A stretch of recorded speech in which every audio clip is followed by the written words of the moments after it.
মক্কাতে যারা হজ বা ওমরাতে আসবেন তাদের জন্য ফ্রি হুইল চেয়ারের ব্যবস্থা করছে সৌদি সরকার।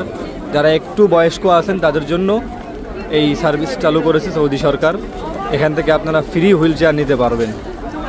আসসালামু আলাইকুম রহমতুল্লাহ। কী অবস্থা, সবার কেমন আছেন? আল্লাহ তাআলার ইচ্ছায় আমি অনেক ভালো আছি, আলহামদুলিল্লাহ। আপনারা সবাই জানেন আমি মক্কার বিভিন্ন বিষয় নিয়ে ভিডিও করে থাকি। আজকে আপনাদেরকে দেখানোর চেষ্টা করব যারা একটু বয়স্ক আছেন হজ বা ওমরায় এসে তারা তো হুইল চেয়ার ছাড়া ওমরা করতে কষ্ট।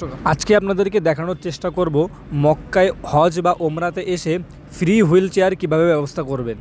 যারা একটু বয়স্ক থাকে তারা হেঁটে হেঁটে তাওয়াফ বা সাহি করতে গেলে তাদের জন্য একটু কষ্টকর হয়ে যায়। সাধারণত তারা হুইল চেয়ারেই ওমরা করে থাকে। আপনারা যদি একটা হুইল চেয়ার কিনতে যান কমপক্ষে 300 থেকে 350 রিয়ালের মতো খরচ হয়ে যাবে। শুধু 15 দিনের জন্য 350 রিয়াল খরচ না করাই ভালো। আপনারা চাইলে এখান থেকে ফ্রিতে হুইল চেয়ার নিতে পারেন। সৌদি সরকার বয়স্ক হাজিদের জন্য এই সার্ভিসটি একদমই ফ্রিতে চালু করেছে।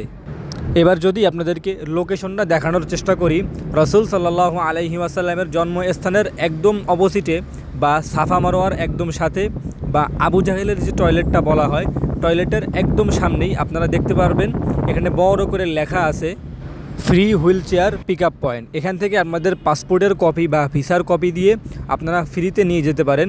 আপনাদের ওমরা শেষ হলে আবার এখানে এসে জমা দিয়ে যেতে পারেন। এটা সম্পূর্ণই ফ্রি, এখানে কোনো টাকা দিতে হয় না।